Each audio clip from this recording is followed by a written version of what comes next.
Hello प्यारे बच्चों, आशा करती हूँ आप सब स्वस्थ हैं और ये है आपकी English worksheet number 6 schedule to be done on 20 April 2021. Students, today's worksheet is based on unseen passage solution. आपका जो पेपर में फर्स्ट पार्ट है, पार्ट ए में बेटा आपके दो पैसेजेस आएंगे. फर्स्ट अनसन पैसेज डिस्क्रिप्टिव है, वो डिस्क्रिप्टिव पैसेज की प्रैक्टिस कराई जा रही है. और दूसरा है एनालिटिकल, जिसमें आपको कोई डेटा दिया जाएगा, कोई बार ग्राफ दिया जाएगा, पाई चार्ट, कुछ ऐसा जिस पिक्चर को, जैसे आपने लास्ट टाइम किया था थीम ऑफ 2021 वैल्यूइंग वाटर, आपकी फर्स्ट वर्कशीट थी. इस तरह से एनालिटिकल पैराग्राफ होगा एक और एक डिस्क्रिप्टिव होगा. तो आइए देखते हैं कि हमारा आज का डिस्क्रिप्टिव पैराग्राफ जो है वो किस टॉपिक पर है. First is read the passage and answer the questions that follow. Global warming is a serious issue and we all need to think about it collectively. बेटा ग्लोबल वार्मिंग, ग्लोब वर्ड से ही आप समझिए कि global means जो पूरे संसार, पूरे विश्व से संबंधित के वार्म होना, यानी कि गर्म होना. जो हमारी ध्रुवों की जो बर्फ़ है वो पिघल रही है ग्लोबल वार्मिंग के कारण. आपने बहुत सारे ऐसे पैराग्राफ्स, अवेयरनेस पैराग्राफ्स भी किए हैं कि ग्लोबल वार्मिंग को कैसे स्टॉप किया जाता है, क्या उसके इफ़ेक्ट्स हैं, क्या उसके कारण हैं.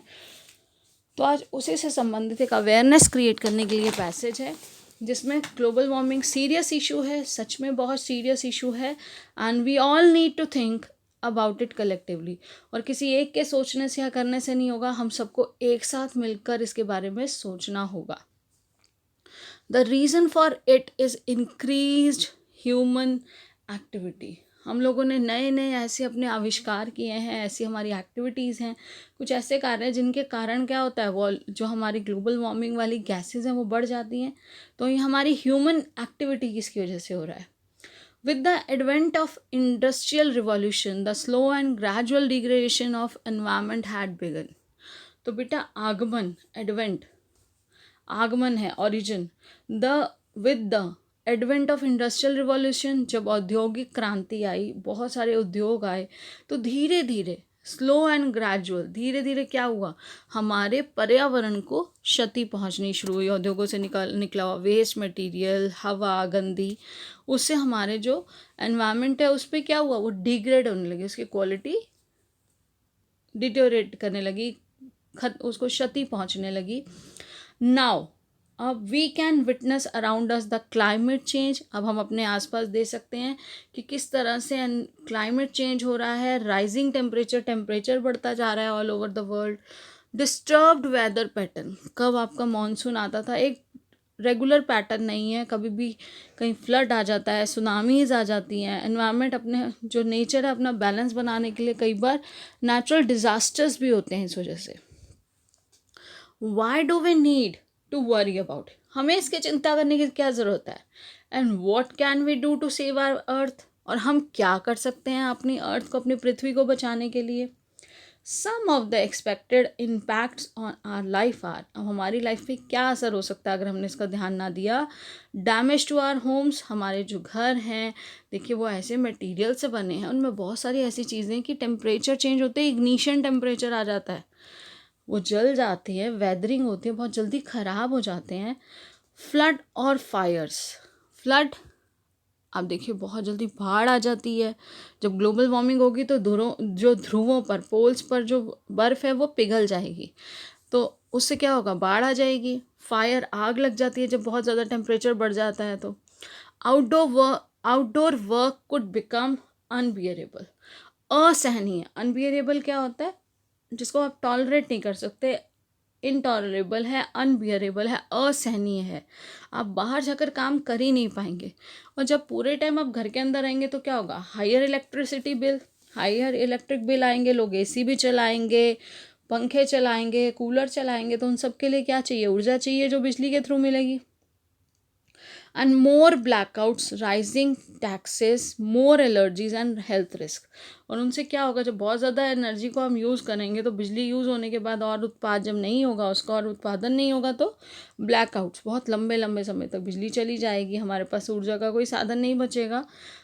टैक्सेस बढ़ जाएंगे क्योंकि उन चीज़ों को प्रोवाइड करने के लिए और ज़्यादा पैसा लगेगा। फिर एलर्जीज़ हो जाएंगी क्योंकि एनवायरनमेंट चेंज हो गया, वो हमारी बॉडी को सूट नहीं करेगा, तो एलर्जीज़ होंगी अलग अलग तरह की। और हेल्थ रिस्क हो जाएंगे, हेल्थ प्रॉब्लम्स होंगी। जो हमारी बॉडी को एनवायरनमेंट सूट करता है, अगर उसमें चेंजेस हो रहे हैं तो हमें सर्वाइव करने में प्रॉब्लम होगी। Food will be more expensive, जो खाना है और मुश्किल होगा। उसकी पैदावार एक समय पर होती है, एक तरह की मिट्टी में होती है, एक तरह की जलवायु में होती है। जब वो जलवायु नहीं मिलेगी या आर्टिफिशियल वो बनाना पड़ेगा तो उसके लिए वो चीज़ें महंगी हो जाएंगी। वैरायटी में मैं सफ़र, और जो बहुत सारी हमें वैरायटी मिलती है चीज़ों की, जैसे आप आम देखिए तो आम भी कई 100 तरह के आम हैं, तो वो वैरायटी नहीं होगी, बहुत कुछ ही गिनी चुनी चीज़ें होंगी और बहुत महंगी हो जाएंगी। वाटर क्वालिटी कुड सफ़र, और वाटर की क्वालिटी भी सफ़र करेगी, उससे उस पर भी असर होगा, गुणवत्ता उसकी बदल जाएगी पानी की। आउटडोर एक्सरसाइज, अब बाहर जाकर, जब बाहर इतनी गर्मी है तो outdoor exercises and recreational sports will become more difficult. तो बाहर जाकर जो हम एक्सरसाइज करते हैं या रिक्रिएशनल, हम इंजॉयमेंट के लिए कोई स्पोर्ट्स करते हैं, गेम्स खेलते हैं, तो वो भी बहुत मुश्किल हो जाएगा। There would be disruptions in travel, और कहीं एक जगह से दूसरी जगह जाना कितना आफत हो जाएगा, कितना मुश्किल हो जाएगा। तो देखिए, नाउ लेट्स सी, अब हमने देखा उसका असर क्या है। Now let's see what can be done about it. अब हम क्या कर सकते हैं। Less focus on economic growth. अब इकोनॉमिक ग्रोथ के लिए हमने क्या किया, बहुत सारी इंडस्ट्रीज़ लगा दी, ये भी नहीं सोचा कि इसका हमारे एनवायरनमेंट पे क्या असर है, तो वो इकोनॉमिक ग्रोथ को कुछ कम करें। Higher taxes, subsidize transport, work less, reduction in household income would lead to less opportunity for our consumption of luxury goods. अगर हमने ऐसा किया कि बहुत ज़्यादा टैक्स हो गए और फिर इस तरह से हमारी घर की जो इनकम है, जो हमारी हाउस होल्ड इनकम है, अगर कम हो गई, तो हम लग्जरी गुड्स, जो हम अपने आराम के लिए चीज़ें यूज़ करते हैं, लग्जरी गुड्स क्या है, जो हमारे आराम को, हमारे कंफर्ट को बनाने के लिए, जो नेसेसिटी नहीं है, हमारे कंफर्ट को बनाने के लिए जो चीज़ें ज़्यादा हम यूज़ करते हैं, वो हमें क्या करनी चाहिए, वो हमें उसको कम करना चाहिए।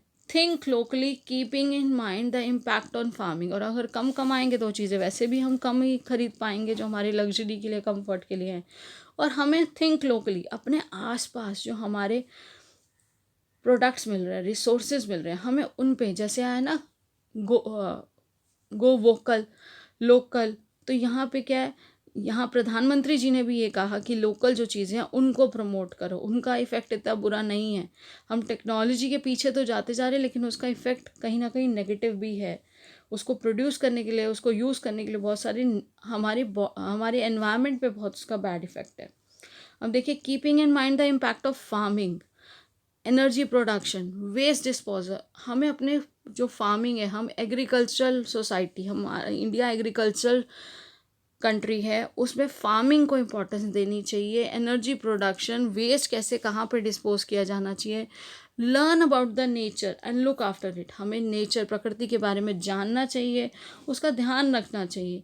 Learning and appreciation and respecting nature, और हमें अप्रिशिएट करना, उसके रिस्पेक्ट करनी चाहिए, इज़्ज़त करनी चाहिए और उसको अप्रिशिएट। देखिए नेचर ने हमें क्या क्या दिया और किस तरह से हम डिपेंडेंट है नेचर पे, और सर्वाइवल हमारा जो है ह्यूमन बीइंग का नेचर पर ही डिपेंड करता है। अगर हमने नेचुरल बैलेंस को डिस्टर्ब किया तो हमारा सर्वाइवल भी मुश्किल हो जाएगा। अब देखिए, technology advances must be used in conjunction with lifestyle changes, together we can make a difference. जो टेक्नोलॉजी के एडवांसेस हैं, जो नई नई टेक्नोलॉजीज़ आ रही हैं, उनको हमें कैसे एक साथ हो रही हैं, तो हमारे लाइफस्टाइल चेंजेस के साथ उसमें बैलेंस बनाते हुए हमें इस तरह से उसे एक्सेप्ट करना है जितना कि हमारे लिए, हमारे ह्यूमन बीइंग्स के लिए, सभी के लिए बेनिफिशियल हो। और हम सब जब एक साथ सोच लेंगे, together we can make difference. तो देखिए, जैसे ये बहुत बड़ी और बहुत अच्छी बात है कि हम सब मिल के अंतर ला सकते हैं। बूंद बूंद से घड़ा भरता है, और आप सभी बच्चे जो इसको पढ़ रहे हैं, सिर्फ क्वेश्चंस आंसर्स करने के साथ साथ अवेयर रहिए बेटा। हम सबके लिए ज़रूरी है। ये जो कोविड वायरस आया है, कहीं ना कहीं वो हम लोगों की ही देन है। म्यूटेंट चीज़ें जो आती हैं, तो अच्छा खाइए, स्वस्थ रहिए, घर पर रहिए, और साथ ही साथ देखिए कि हमारे एनवायरनमेंट को हम किस तरह से, हम कोई भी एक्टिविटी कर रहे हैं तो उसमें देखिए कि इससे कोई गलत असर हमारे एनवायरनमेंट पे तो नहीं पड़ रहा, इससे हम किस ओर जा रहे हैं, इसका इंक्लिनेशन किस ओर है, हमें बेनिफिट देगा या हमें कोई नुकसान देगा, ये आपके हाथ में है। जिस दिन आपने अपने एटीट्यूड को चेंज कर लिया तो हम सब मिलकर together we can achieve more, हम सब मिलकर और अधिक अचीव कर पाएंगे। चलिए देखिए, अब ये क्वेश्चन आंसर है, to address the issue of global warming we need. तो ग्लोबल वार्मिंग के इशू के लिए हमें, अगर उसको एड्रेस कर रहे हैं, हम आपको जैसे बता रहे हैं, तो हमें क्या करना है, वी नीड टू, हमें क्या करने की ज़रूरत है, live in constant fear and wait for miracles. सिर्फ डरते रहें और इंतज़ार करें कि कोई जादू हो जाएगा, कोई चमत्कार हो जाएगा, मिराकल होगा, ऐसा नहीं है। हमें ऐसा पैसेज में नहीं कहा, आपको पैसेज पे बेस आंसर देना है। Sit and watch to let the things happen, बैठो और सोचो, देखो कि हाँ कुछ हो जाएगा। Take action responsibly and collaboratively, हमें सबको मिलके together we can make a difference. अभी लास्ट लाइन ने भी हमें ये कहा है कि हम सबको मिलके रिस्पॉन्सिबल बनना है, रिस्पॉन्सिबल बनने के साथ साथ मिलकर कोलैबोरेशन के साथ हमें ग्लोबल वार्मिंग के इशू पर सोचना है। The passage conveys us a message to, अब ये पैसेज हमें क्या मैसेज दे रहा है, क्या संदेश दे रहा है, बी अवेयर, बिल्कुल हमें जागरूक होना है, be aware, be stay care free, नहीं हमें ऐसा नहीं, केयरफुल होना है, केयर फ्री नहीं होना है। ब्रिंग द चेंज, हमें वो चेंज लाना है। Together we can make a difference, हमें जो चल रहा है, जो एटीट्यूड है लोगों का, उसको चेंज करना है, चेंज लाना है। फॉरगेट एवरीथिंग, नहीं हमें ये नहीं कहा गया भूल जाओ सब कुछ, फिर तो सब कुछ गड़बड़ हो जाएगा, पता नहीं हम कितने दिन के मेहमान हैं इस पृथ्वी पर, अगर हम पृथ्वी का ध्यान नहीं रखेंगे तो देखिए फर्स्ट एंड आपका ऑप्शन ए जो है 1 एंड 2 ये भी नहीं है, 3 एंड 4 ये भी नहीं है, 2 एंड 4 नहीं है, हमारा आंसर है 1 एंड 3, तो आ जाएगा D. The phrase think locally refers to paying attention to local people, या थिंक लोकली रिसोर्सेज के बारे में बात हुई थी बेटा, लोगों के बारे में बात नहीं हुई, लोकल पीपल के बारे में बात नहीं हुई। फिर है utilization of locally available resources, बिल्कुल सही, हमें जो आसपास हमारे रिसोर्सेज अवेलेबल हैं उनके बारे में सोचना है। Promoting art and craft, local art and craft के बारे में बात नहीं हो रही। Cutting ties with global partners, ऐसा कुछ नहीं है। जो हमारा पैसेज है हमें ये गाइड कर रहा है कि यूटिलाइजेशन ऑफ अवेलेबल रिसोर्सेज करिए जिससे कम से कम इम्पैक्ट हो, हमारे एनवायरनमेंट पे बैड इफ़ेक्ट नहीं होना चाहिए। The writeup attempts to dash the readers, अब जो राइटअप है, जो ऊपर पैसेज है, वो हमें क्या कर रहा है, टू स्केयर, डरा रहा है, नहीं, टू रिब्यूक, धमका रहा है, नहीं, टू अवेयर, हमें अवेयर कर रहा है, जागरूक कर रहा है। अम्यूज़ हमारी किसके लिए, इन्जॉयमेंट के लिए है, तो नहीं, तो आपका आएगा अवेयर करने के लिए। Which word is the in the passage correspond to being intolerable, तो यहाँ पे देखिए बेटा वर्ड हमें बताना है जो जिसका मीनिंग इनटॉलरेबल से मैच करता हो। तो देखिए फर्स्ट है डिग्रेडेशन, डिग्रेडेशन तो होता है क्षति पहुँचाना, तो डिग्रेडेशन नहीं है। देन है टू सफ़र, नहीं। अनबियरेबल, जो हमने ऊपर पैसेज में भी देखा था, असहनीय, तो यहाँ पर देखिए उसके बाद हमें पैसेज में से ही देना है वर्ड, तो ये भी ध्यान रखिएगा कि पैसेज में वर्ड हो और उसका मीनिंग वो मैच करे उस वर्ड से। Technology advances must be use in conjunction with the lifestyle changes, तो इसका क्या मतलब है, दिस स्टेटमेंट रेफर्स टू, इस स्टेटमेंट का क्या मतलब है, using technology for our comfort, हमें टेक्नोलॉजी का यूज़ करना चाहिए हमारे कंफर्ट के लिए। अभी इस पैसेज में ऐसा कुछ नहीं कहा गया और ये सेंटेंस इससे रेफर नहीं करता।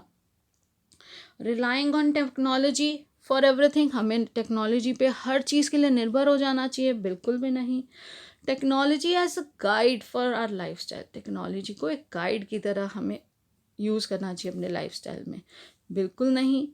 तो उसके बाद देखिए maintaining a balance between technology and lifestyle, तो मेंटेनिंग अ बैलेंस, तो देखिए यहाँ आंसर क्या आ जाएगा, maintaining a balance between technology and lifestyle, हमें उसके बीच में कोऑर्डिनेट करना है, उसको इस तरह से टेक्नोलॉजी को यूज़ करना है कि हम कंफर्टेबल तो लाइफ जी सकें लेकिन हमें अपने एनवायरनमेंट पे बैड इफ़ेक्ट नहीं देना है, तो उसका एक बैलेंस मेंटेन करके चलना है। अब देखिए कोविड एप्रोप्रिएट बिहेवियर, टेक्नोलॉजी कभी भी हमें, ये क्यों गलत है, देखिए ये गलत क्यों है, हम एक बार को देख के कह सकते थे कि ये सही है, तो देखिए गलत इसलिए है क्योंकि इंसान ने टेक्नोलॉजी को बनाया, इंसान टेक्नोलॉजी का स्लेव नहीं है, टेक्नोलॉजी कभी हमें गाइड नहीं कर सकती, हम ह्यूमन बींग्स टेक्नोलॉजी को अपने अकॉर्डिंग गाइड करते हैं और काम लेते हैं उससे। तो यहाँ क्या आना है, इससे भी पता चलता है ये गलत है, तो हमें आंसर है maintaining a balance between technology and lifestyle. अब देखिए